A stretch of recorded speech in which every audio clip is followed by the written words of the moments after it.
So we are here to chat about moving from tension to trust and how we can change the shape of conflict and show up to it differently so that maybe it doesn't have to feel the way that it has felt before.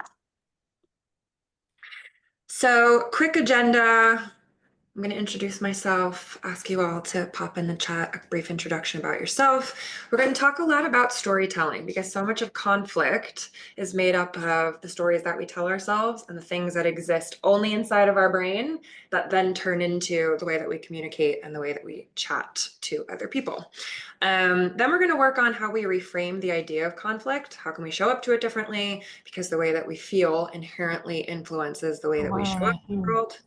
And I will give you a 4-part framework to working through your communication and conflict.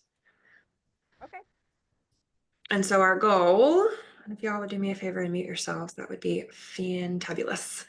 Our overarching goal is really to learn how we lead through conflict with confidence and compassion, things that we can put together for how we feel and how we can show up to the people that we are interacting with. And I'm going to give you tools that are grounded in positive psychology because PCADI is a positive psychology company. I'm going to tell you a little bit about me, a little bit about PCADI so that you know why I am here talking with you today. So I used to work for the Department of Defense. I spent 10 years in the DoD as a supervisor and also as a certified leadership and performance coach. So I used to run teams, sometimes international teams at war. Conflict happens when people are tired and they've been up all night and you're in the middle of a war zone and you've got big decisions to make for people who are either going to take what you're talking about or they're not, and they're going to run with it. So I learned very early on what communication really needed to look like and how we communicate properly. And it looks like I squashed my slide up a little bit. One of my strengths, not slideology or technology. So I also was a high school teacher. Previously, I used to teach English and reading, and I was a chief people officer and head of HR. So I've dabbled in lots of things people, and so that's one of my most passionate places to be. Currently, I am still a certified leadership and performance coach, and I'm the director of coaching at PCADI. So I manage all of our programs and all of our people, and communicating is what I do all day, every day with all kinds of people. So this isn't just something that I'm talking off the cuff about. It is what I live and breathe every day. I am also a three-time business owner. We got lots of businesses in our house, and I joke that I'm a chicken tender because I have about 30 chickens at home. And so I've got my hand in lots of different stuff. And what's funny is that whether you are tending chickens or whether you are running teams at war, communication really is important, and saying what you mean and meaning what you say. I would love if you would pop in the chat your name, your role. You've already shared with me where you're located, but I would love to know who's joining me. What do you do, and what's your name, so that I can be sure that we're talking about the kinds of things that are really important to those of you that are in the room. Your name. There we go. I lost the chat for a hot second. Let's find it. Let's see. Man, y'all are on it. All right. Chief medical consultant. Oh, veteran serving nonprofit. Love it. My partner is a veteran. All right, we've got all kinds of stuff. Executive directors, senior HR. All right, marketing managers, community development manager for Girl Scouts. Cool. Y'all do some cool stuff. Tara, I love that you love your company. We love some organizational love, right? Awesome. So pretty much everybody in here runs people, has people that they work for, with, and manage, right? So the tools and skills that we're going to be talking about, really important because y'all work with people, for people, and have people that work for you. And so everything we're talking about today will help you show up to that. All right. So why does conflict feel personal, right? Even just the word conflict, it's one that I try to use as infrequently as possible because connotation versus denotation, as soon as we have the idea that something is going to be conflictual, we feel some type of way. If I've decided that a conversation with my business partner, my partner, it doesn't matter. As soon as I've decided in advance that a conversation is going to be conflictual, it starts to feel personal. I'm going to be in my feels. I'm going to be storytelling. I'm going to be catastrophizing what has to happen when I have this conversation because I've automatically decided conflict equals ... And I want you to really think about that because once you've decided that something has to be conflictual, we drive the car where we point it, right? That's what we've put in, the address we put in our GPS is we're driving to conflict. And so the stories that we then feed ourselves about this other person, this situation, this group is going to equal how we show up to it and how we experience it. It's like this endogenous cycle, this loop that we can't get off of. So the stories that we tell ourselves really affect how we view conflict.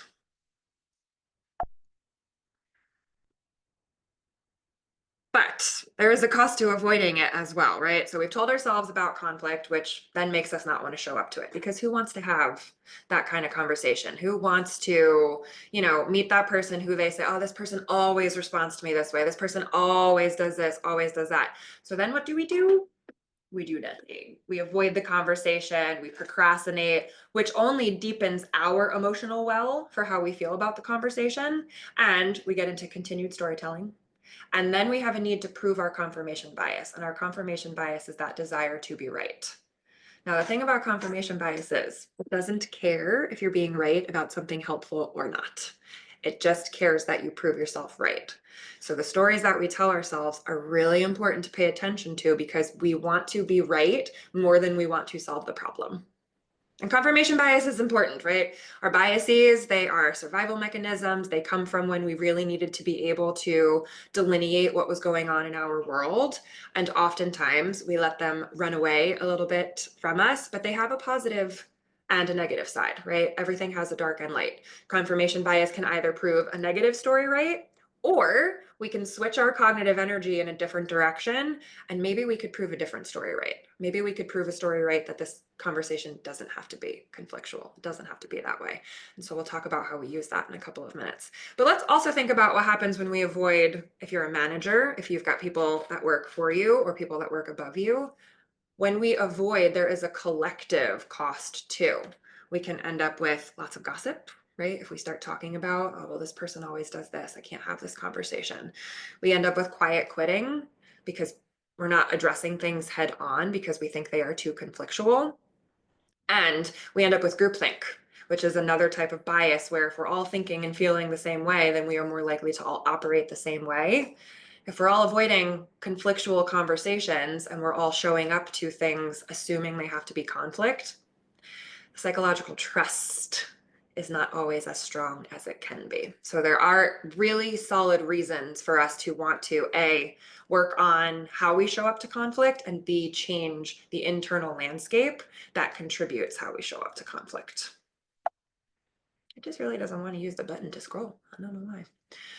So being able to own your narrative and reframe the way that you think and feel is really important. And that comes from understanding why something is giving you like the red warning light that it is conflictual. Oftentimes there's something that matters to you that's going on there, your values. I know for me, if I don't feel seen and heard during a conversation, and that's my story about somebody, oh, this person never listens to me. This person never walks away from a conversation, taking away what I've said. That's a value of mine. It's really important for me as an individual to be seen and heard. So I will be more likely to fall into a confirmation bias that something is conflictual if I feel like I'm not being seen and heard. But because I know that, I can double down on being seen and heard and think about my role in that. How do I make sure I'm seen and heard in this conversation? How can I set it up so that's a need of mine that can be met? So I'd love for you to consider for you, what are some things that matter to you that when they're clashed with, turn into conflict for you? You start to feel like there's conflict if. For me, it's being seen and heard.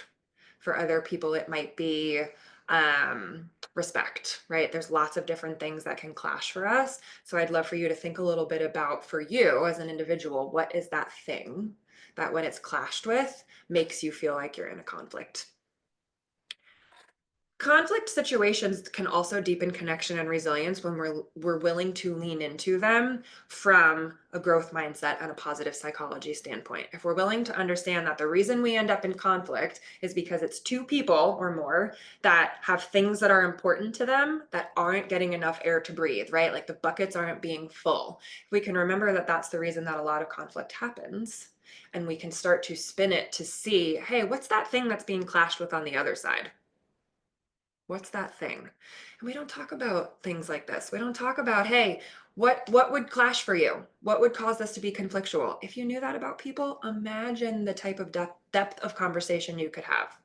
My partner and I have rules of engagement around how we speak to each other for this very reason. He knows that being seen and heard is very important to me, and I know that paraphrasing and being able to delineate back to him, hey, this is what I'm taking away from this, puts us on the same page so that we don't end up in conflictual situations as often. And a question that's really powerful to think about is, what if the conflict was actually the start of understanding somebody instead of the breakdown of understanding somebody? Because if we're willing to lean into what could be conflictual and examine it for the why, for what's underneath for that person, you actually have an open door that maybe you didn't have before. Because if we're getting to conflict again, that means the indicator lights are going off and something matters. And if you can get underneath that for somebody, you can really tap into the sense of belonging and creating a completely different experience of that topical conversation than might have existed before. So I'd love for you to just jot down, if you're taking notes, like, what if conflict was the beginning of understanding and not the breakdown? What would become possible from that place for you if it was the beginning of understanding and not the breakdown? All right, so I've hinted at positive psychology a couple of times here. So for those of you that aren't familiar, positive psychology is really built on your strengths. It's built on what's right with you instead of what's wrong with you. So much of psychology is in the deficit modeling. Let's fix the problems. Let's look at what's not working. Let's look at what, the deficit side of the house. Positive psychology is, hey, but what if we also focused on what's going well, what's right? And it doesn't mean we don't focus on where we need to improve, but imagine only planting things in fertile soil. Imagine if the work that you were doing started in fertile soil instead of scorched earth. And that's what positive psychology says, is that we can improve, we can grow, and we can evolve much more powerfully and from a more empowered place when we start with what we're already good at, when we start with our strengths. And it really encourages you to lean into those strengths and to utilize them to live a really empowered life. When you know that you can dig into a strength and use it to help you solve a problem, to connect with a person, now all of a sudden you have this toolkit that goes everywhere with you to help you solve day-to-day challenges from a place of strength, from a place of, oh, wait, I'm already really good at this. I actually don't need to change. I actually don't need something new to solve this problem. And dealing with conflict is the same thing. Once you realize that you have a toolkit of strengths to lean into, conflict becomes a whole different experience than it was before. Being able to tap into your inner strengths also leads to things like greater happiness and greater gratitude, because you know that you have these things with you all of the time. And I don't know about you, but after being sent to every leadership training program, I feel like on earth while I was in the Department of Defense, I got really tired of hearing, well, this is what's wrong with you. Well, this is what you're not good at. Well, this is what you need to work on. It gets exhausting to feel like you're consistently in a deficit model where they're always telling you what you need to fix and what you need to grow. What if it started with, hey, what are you really great at? What's your superpower? My CEO always calls it, what's your superpower? Well, what if you started there? What if you thought about how your superpower was going to help you change and adjust some of these other things? You'd feel way differently about yourself and your leadership style and your communication style if it started with, hey, you're already really good at this. What if we folded that into your conflict management? What if we folded that into your communication style? So the tool that we use at PCADDY to help us understand and measure our strengths is the VIA character strengths. And the character strengths are the positive parts of your personality that impact how you think, feel, and behave. And your ability to express yourself, your ability to show up in a space, these character strengths allow you to do that. And everybody has all of them. There are 24 of them. Everybody has access to all of them. There are some that you lean on more than others, but they're amazing because you're able to go, oh my gosh, like for me, my two top strengths pretty much always are love of learning and leadership. And so if I'm bumping up against a problem, if I'm bumping up against a conflict, I can say to myself, what is there to learn here? And automatically, I feel better about the situation that I'm in because love of learning is inherent for me. It's natural for me. So instead of, oh, this conversation, oh my gosh, I have to go into this way, I can say, you know what? There's going to be something here for me to learn. And now I feel completely differently about the problem, right? It's that reframe.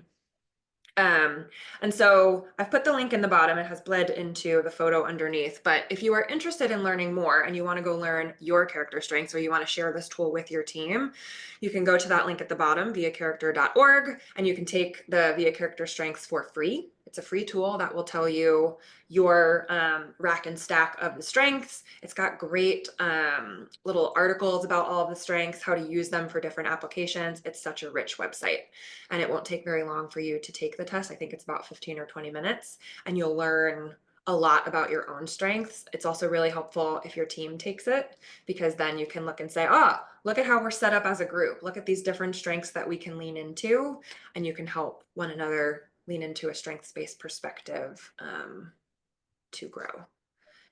How is that different than the DISC personality assessment? I'm so glad you asked that. So things like the DISC, the MBTI, they pit different things against each other, right? Like, oh, you're a high D, you're a low this.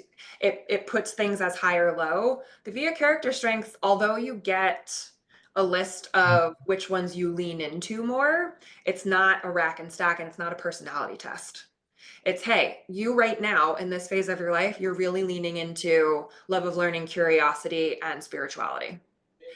It helps you understand which things you trend towards. It is similar to strengths finders. Yep. It's this one's rooted in character strengths. So it's slightly different than strengths finder, but same type of idea of like, hey, you're really good at some things, and these are the things that you're leaning into the most. Why we use the character strengths, the VIA, is because it also can help you identify how to use the ones you're not leaning into as often. And so that, you know, if you like, humor tends to sit at the bottom for me. It doesn't mean I'm not humorous. I sometimes think I'm very funny. I don't know if my partner would say that, but I think I am. But it allows me to look at it and go, hey, I haven't tested humor out in a little bit. What would happen if I dropped a lens of humor here? So the idea of strengths, we love any type of strengths assessment because it is rooted in positive psychology and what you're already good at. We just love the character strengths because character is who you are, and we all have access to all 24 of them. So that's why we lean into this one. All right, so I urge you and encourage you to go poke around the VIA website and see what they have to offer. Again, the initial assessment, entry-level assessment is free, and it's a great tool. We use it with all of our clients and all of our coaches, and we take it pretty often. All right, so when we are working from a strengths-based perspective, we tend to create psychological safety much easier. Because when everybody is in their strengths, we're showing up authentically, we're showing up the way that we really want to. We know that we have these things that we're really good at. We're not consistently using deficit modeling. And psychological safety, when we think about conflict, having psychological safety and trust is imperative to being able to work through difficult conversations. A lot of things turn into conflict, not because the subject matter is conflictual, but because there's things that exist in an undercurrent, right? There's not trust, there's not safety, there's not a sense of belonging. We have people with fixed mindsets instead of growth mindsets. So a lot of conflict is the result of a lack of psychological safety. And then it bubbles over in subject areas and it bubbles over in topical areas, but oftentimes that is not where it started. So when we can understand how to step into a more psychologically safe environment and to leverage what's my role and responsibility in creating psychological safety. Now, when we arrive to something that could conceivably be conflictual, we have an ability to kind of head that off and change the shape of the conflict and the way that the conflict feels. And so when you have a psychologically safe environment, you have 40% fewer interpersonal conflicts because we don't have to grapple for feeling seen, heard, and understood if we exist in a psychologically safe environment. Belonging is really important. For those of you that are familiar with Maslow's hierarchy of needs, belonging sits squarely in the middle. So right after your basic human needs being taken care of, the next things you care about are, do I fit in? Do people make me feel like I fit in? Do they make an effort to shape my belonging? Do I make an effort to shape my belonging? So it's very important.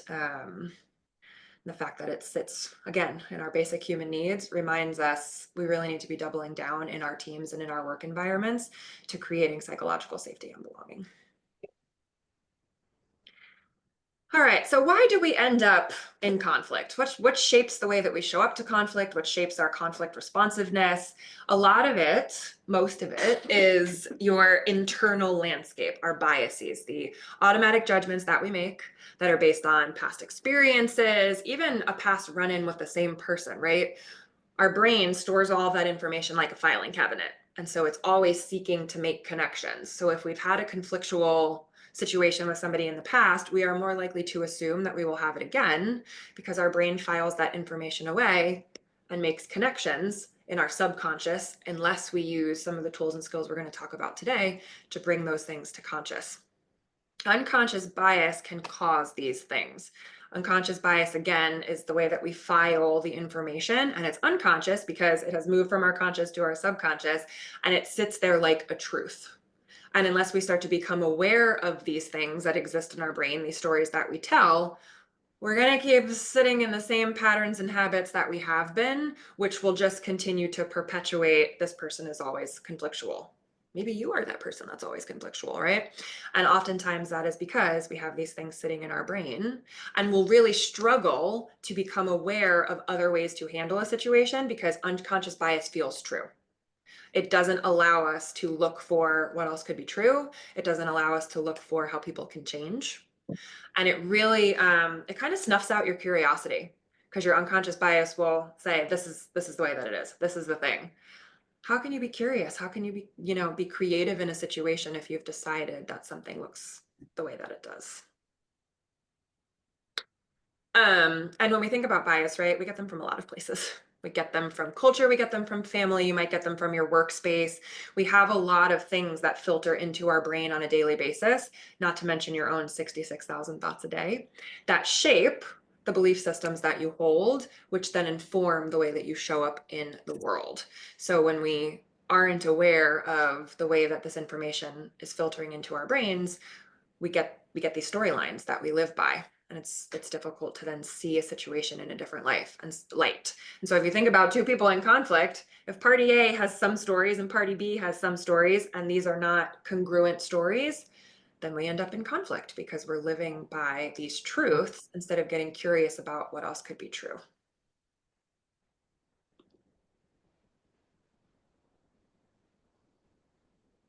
So something to remember is that the way that you interpret and you react in conflict is shaped by what's going on internally for you, right? But that's true for the other person too. So when we think that something is small or unimportant, but somebody else has a different magnitude response to it, we can be really invalidating. And then we end up in conflict, right? I use my stress levels as a good example here. I don't know how many of you have spent time in war zones. My 10 on my scale of 1 to 10 for stress is probably other people's 3 because I've been through different stressful experiences. I don't find the same thing stressful anymore. When I was much younger, I probably would have found these things very stressful. They don't stress me out now because what I've been through and where I've been has changed my understanding of stress. But it would be unfair of me and a lack of empathy to suggest that something isn't stressful for somebody else purely because it isn't stressful for me. But we do that. We project the ideas that we have onto other people, which again can be really invalidating and can put us in conflict purely because you're saying you're stressed out of 10, I'm saying that's a 2. That's a really incongruent way to have that conversation, and it's built on biases again. This is my most favorite part of talking about conflict and communication because we have been taught communication incorrectly. Before you can engage in a constructive and resolution-focused conversation, you really have to understand how communication actually happens. And we have been taught a fraction of it. Most of us think communication is what you see, what you say, and what they heard you say. what you say, what they heard you say, right? That's how most people have been taught communication. You say words, the words filter into that person's brain, one and done. But how often are you really on the same page with people? How often is what you think you said equal to what they heard and what they took away from there, right? Think about how many times you think you delivered a message really clearly, and maybe it's somebody who works for you executes something completely differently because they heard something else, right? So it is not as simple as what you say and what they heard. There are actually four parts to communication. And when you can understand this and take responsibility for your half of this equation, communication becomes a whole lot clearer and a lot simpler. So the first part of communication is, of course, what you say. Being intentional about the words that you use, being clear about what you are saying, because words have power. And words are concepts. They are conceptual, right? So just because you're using a specific word doesn't necessarily mean the other person is going to interpret it the same way as you mean it. Which brings us to part two, what you actually mean. A lot of the time, we are filtering and changing what we really mean with what we say. Some of that is because we're trying to make sure that we're being super professional. Some of it is our storytelling of, well, if I say it this way, this person's going to respond this, this other way. But we get lost in translation then, right? It's like a bad game of telephone. So if we're not really marrying what we mean and what we say, now we've delivered a message that already is cloudy. It already isn't exactly what we meant. And the issue with that is that your brain is going to rely on what you meant, not what you said. And so when you come back around to this person and you guys aren't on the same page, your brain is going, yeah, but we talked about XYZ thing. No, you only said X. You didn't say Y and Z because you over filtered to try to protect the environment or to try to change the way that it landed, right? So being able to say what you actually mean and being authentic in your delivery, leaning on tools like empathy and awareness so that we aren't, this is not Chelsey giving you a pass to just say whatever the heck you want in any way that you want. So don't hear that. But this is a pass to say, are you really saying what you mean? Are you delivering the entirety of the message and ensuring that you're getting as close to congruence between what you say and what you mean as possible? The bigger the gap between what you say and what you mean, the less likely the other person is going to understand you, because there's also what they hear and what they make it mean. So they will hear the words that you've said and interpret it through their biases and cognitive distortions, right? And again, words are conceptual. Just because you say, hey, I need this to be concise. We think that everybody knows what concise means. Concise does not mean the same thing to everybody. I used to brief generals for a living. I had 90 seconds to deliver a message. That's concise. Now I think on webinars, oh, I have 40 minutes. Gosh, that's so quick. I have to be so concise. Same word, completely different applications, right? And so when they hear your concepts, they're going to decide what that concept means for them, right? So we have to be sure, again, that what we're delivering on our side is as congruent as possible so that the difference between what they hear and what they make it mean is as small as possible. Remember that you are a deliverer and a listener. So this also applies to you. There is also what you hear and what you make it mean. So the biases that exist on the delivery side also exist on the receipt side. Your brain is going to filter in information from this person. And if you have a story about that person, you are filtering in that information through that story. So it's also your job to try to bridge what you hear and what you make it mean. And if there is a struggle to do so, to make sure that we're asking the kinds of questions that allow us to be congruent with the other person. At the end of the day, it is very human, completely human, to process information through those filters and biases. That's how the human brain works, right? Like it's filtering, it's categorizing, it's trying to understand. We can't help but add meaning and story to things we hear. But by boosting your awareness and by thinking about how you're processing that information, you can start to change that for yourself so that you are bridging all of the things that need to be bridged to get as close to congruent as possible. So let's talk about how we use that to support our framework for leading through conflict. The stories that you tell yourself about somebody else are going to show up in your feelings, right? And I know feelings feels like a weird thing to throw out when we're talking about professional space, but your thoughts plus your feelings equal your behaviors. and your thoughts Mhm. and your feelings and your behaviors show up as your results. So feelings matter. They are important. They do belong in a professional capacity, just not in the way that we might think of like overexpressing them or being unregulated. But they belong in part of your thinking. Because if you are feeling like if I'm feeling frustrated with a coworker, it's important for me to be able to name that and to notice that because that frustration is going to show up in my behaviors. And so if Mhm. I'm frustrated and I'm showing up from frustration, then I am more likely to deliver my message from frustration. If y'all could check that you're muted, that would be fabulous. So how do we regulate ourselves before we go into a situation that we might still be naming as conflictual? Breathing is my favorite. It's easy. You can take it with you everywhere. Nobody even really needs to know that you're doing it. A longer exhale, a shorter inhale can really help you regulate and to calm down in a moment. Labeling the emotion, just saying, okay, I notice that I'm frustrated. I notice that I'm annoyed. Just giving air to the emotion without having to do anything with it. Emotions can just exist, they don't have to have a behavior that's tethered to them.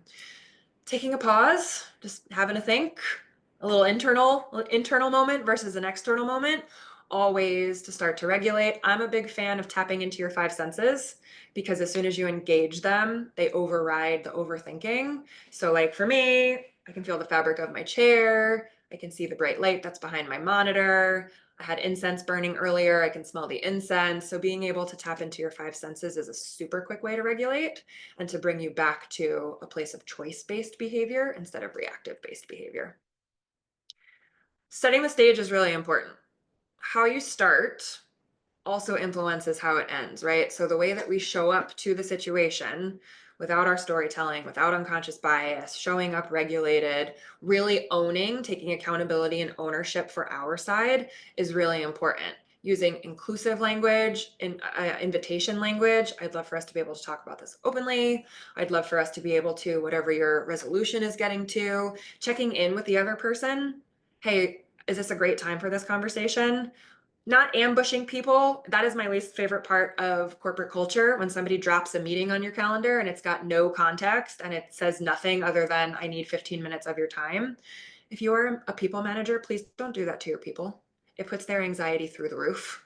So even if you have to have a conversation about something that feels like it could be conflictual, how you start determines how it ends. Giving them a little bit of a heads up of the topical area, what we might be exploring, really helpful as a way to regulate their nervous system and give them an opportunity to show up regulated as well.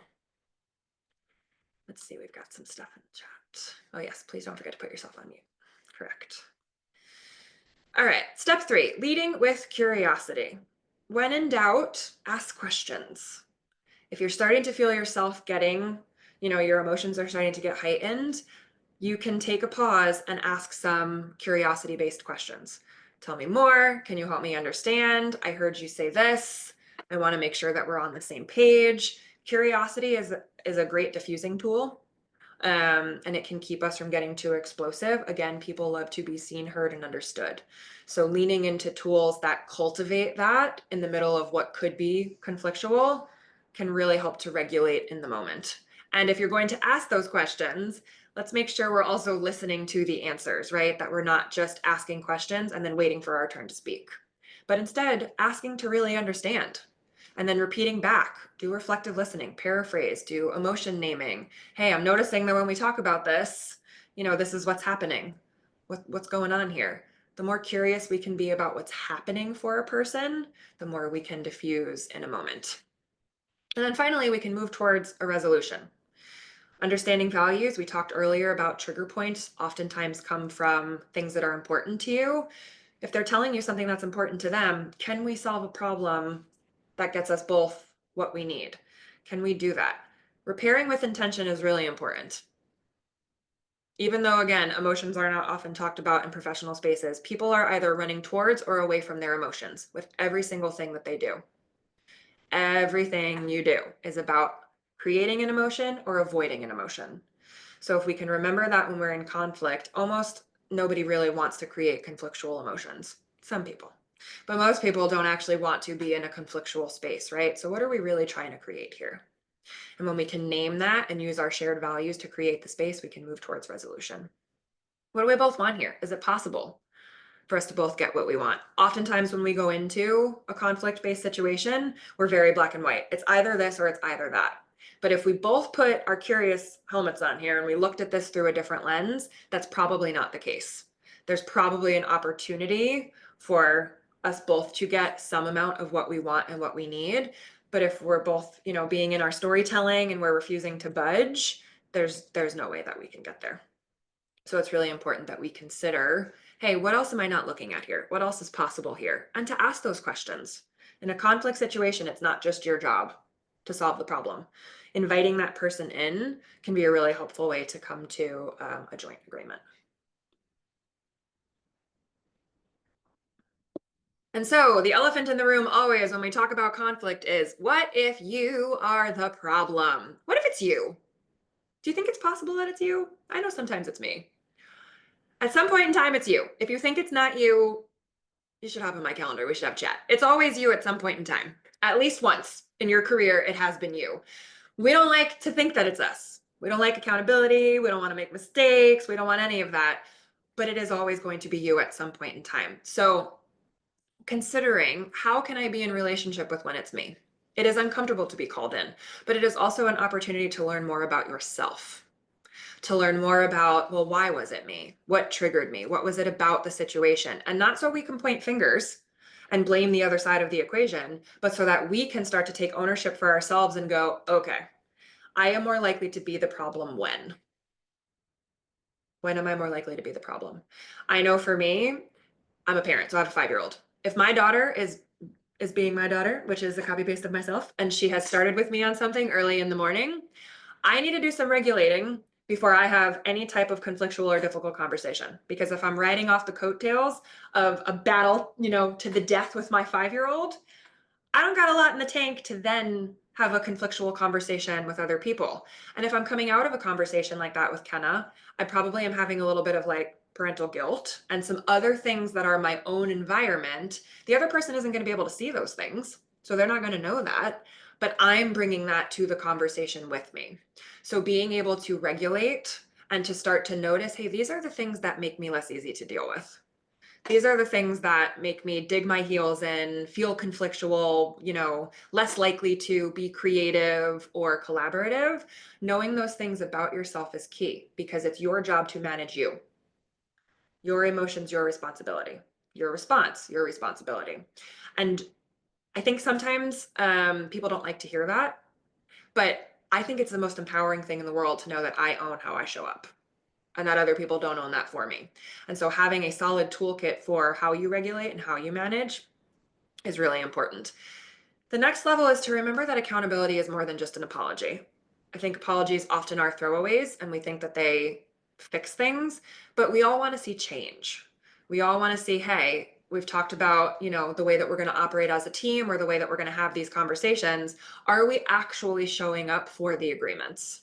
Because if we're not willing to change our behavior, then we're going to continue to find ourselves in conflictual situations. And oftentimes that can lead to things like PIPs and behavior programs and things like that that nobody really wants to have to deal with that work. So accountability really is in your best interest because you own your behavior and you can in fact change it. And it's also important to remember that ownership, accountability, vulnerability, I would rather always have preferred to work with and for people who were willing to say, hey, that last conversation we had was not my best self. Noted. I'd love your feedback because I really want to work on it.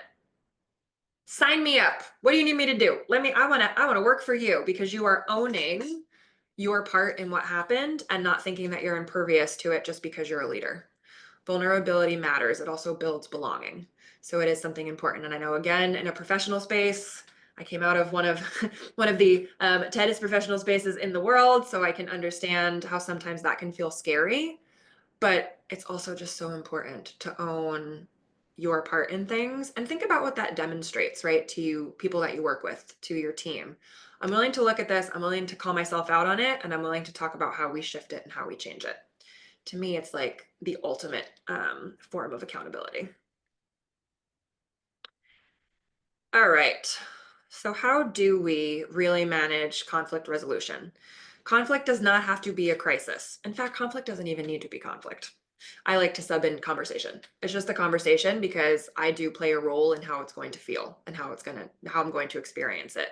It is always a conversation. And when we have feedback rituals and regular reflection moments and we check in with people afterwards about how we could do it better or how do we have these conversations, now we create an environment where we can talk about the difficult topics. We can cover these things without feeling like it always has to go that way. And it's important to set clear norms. Whenever we go in and we work with teams and we work with groups, the very first thing we do is we talk about what are your rules of engagement? How do you communicate with each other when things get tough? What are we agreeing to and how are we agreeing to show up? What are the words that we're going to use to describe ourselves? What does that look like? And we build in norms. What does it look like to? How do we operate when? And these are things that are really important because you can hold everybody accountable to them and everybody agrees.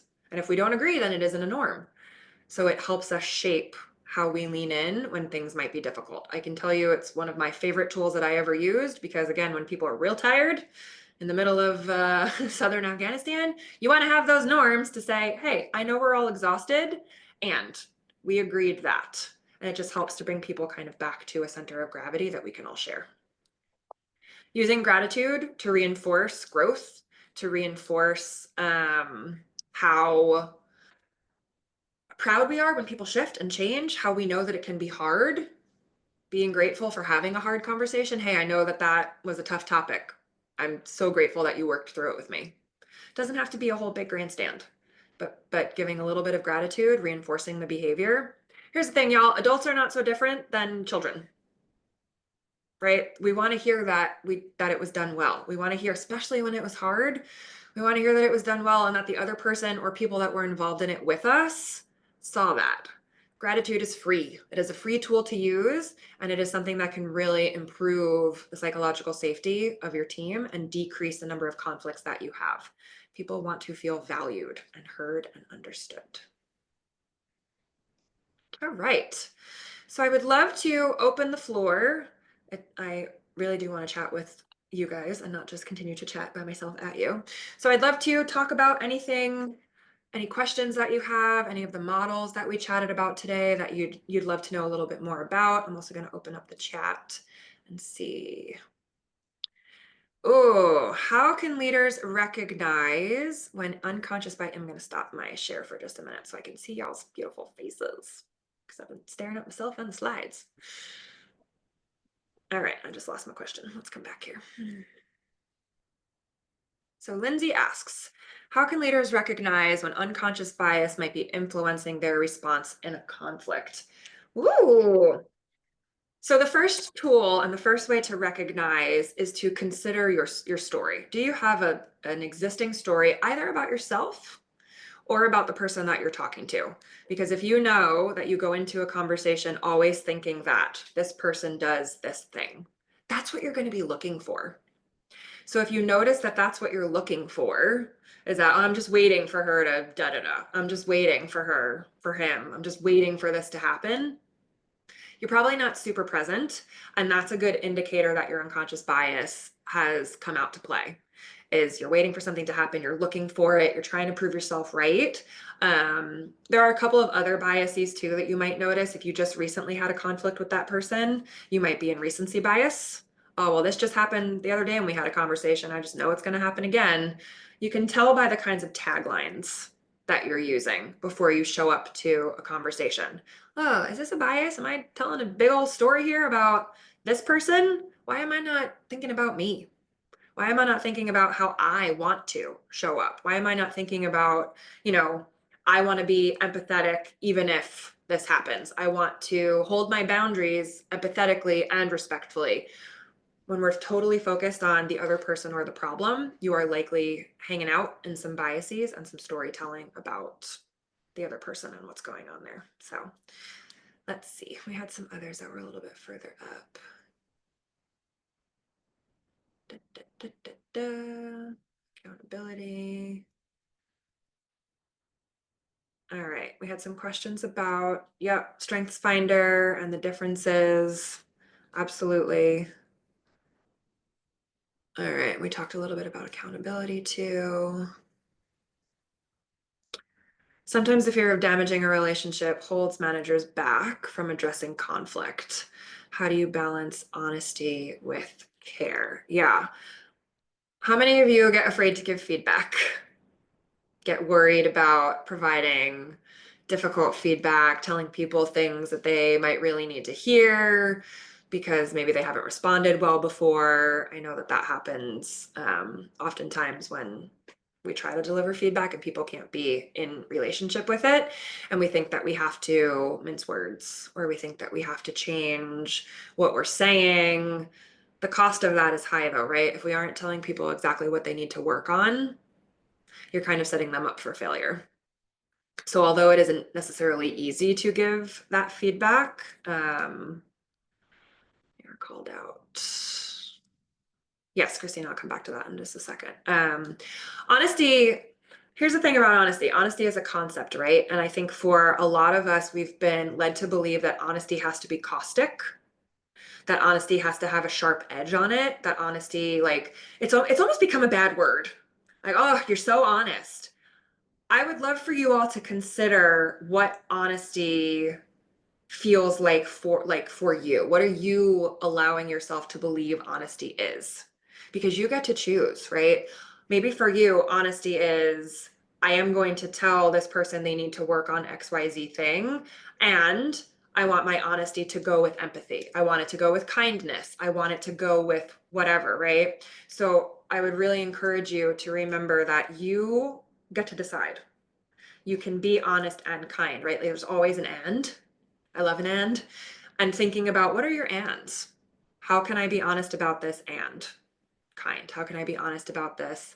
And for some of you, maybe it's I need to be more direct with my honesty. Maybe it's not that your honesty is too caustic. Maybe it's not direct enough. You get to own what that looks like. All right, Christina, when you are called in versus when you are called out. Can you talk about that difference? It seems like an important distinction, use of language. Yep. So when we're having a called in conversation, right? That's when I said, please don't ambush people. If you're going to put time on the calendar, if you're going to ask somebody to come in to talk about something, nobody likes to be ambushed. Usually when we ambush, it's for our good and not for theirs. We're trying to spare ourselves from having to have a conversation in advance. Or, well, if I don't give them a heads up, then they can't come in guns a-blazing. So called in my mind, is really calling somebody in for feedback and being able to have that conversation. Being called out is mid-conversation, right? So I talked about how when we work with teams, or even in my own partnership, we have norms. And I will press that pause button on a team or with my partner if we're not abiding by the agreements of how we show up. Hey, remember when we talked about, if we got too heightened, we would take 2 minutes. I'd love to call in our 2 minutes, right? Or being able to say, this doesn't land with me that you're upholding this agreement. So called in is feedback and kind of private conversations. Called out is in the moment. How are we redirecting behaviors or even calling yourself out? If you notice for you, like, all right, I'm getting too loud, or I'll notice if my hands start flying all over the place. I'm like, I need a minute. I can tell my hands are the preceding indicator that we are headed in a direction of I'm not going to like where I'm going and I need to come back. So calling yourself out of I'm getting, I'm feeling like I'm getting dysregulated. I want to take a beat. I want to be able to move that way. Let's see what else we've got. Yeah, Karen, timing and knowing the person is really helpful. When I was a chief people officer and when I ran teams, I used to make baseball cards on people, so that I understood what they valued, what I was learning about their communication style. I would ask them really specific questions so that I knew, some people needed to vent to me before they were ready to get to a problem. They needed to come to me as a manager to vent about something else, and then we could come around. I had other people who did not want to get anywhere near emotions, didn't want to talk about anything. So knowing people can help you navigate them, just like in your personal relationships. We've overdone it a little bit professionally with not getting to know people at all because we think that that's unprofessional, but understanding how people function is understanding how they communicate. So I think that that's super important too. Honesty can still be kind, of course. Think before you speak is very important. Let's see what we've got. True, helpful, inspiring, necessary, and kind. I think really thinking about like the purpose, intentionality matters above everything else. Why am I saying what I'm saying? How am I saying what I'm saying? And does it reflect the leader, partner, person I say that I am? Is how and what I'm saying steeped in values? The one thing I will offer to you is that you can perfectly curate your communication. You can be the kindest, most empathetic version of yourself and still miss the mark sometimes. And that's not necessarily because I always use baseball for this, and I'm not a sports baller, but you can study all of the batters, right? You can know, and this is what they do. You study the batters, you study how they bat, you study all these things. You can throw the most perfect pitch, and there's still no promise that the batter is going to hit the ball the way that you expected. Doesn't mean you didn't throw a good pitch, right? It just means we need to come back together to, okay, well, what's going on the other side of this equation? And so there's this balance between taking ownership, the think before you speak, taking ownership of how you show up, but also knowing that you can only meet somebody at the 50% line. And that's why things like rules of engagement and understanding somebody else's values are really important. It helps us shrink that gap so that more often than not, the pitch that we are throwing is going to land with the person on the other side.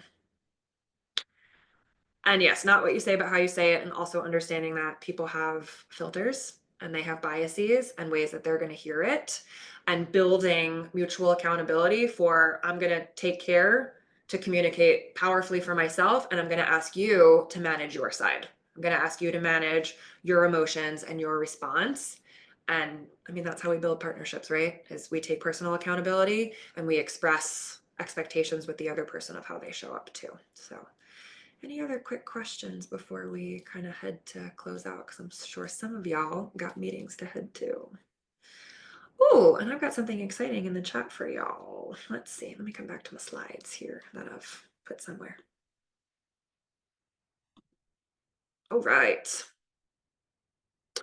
So here's how we can keep our conversation going. You can come find PCADI, the Positive Psychology Coaching and Diversity Institute, on LinkedIn.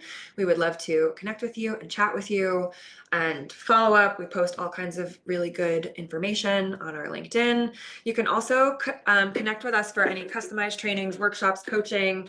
If you want to come chat a little bit more about what we can do for your organization, we would love that. And I am joined today by my partner in crime, who is the CEO of PCADI, and she has some pretty fun and fabulous information for y'all.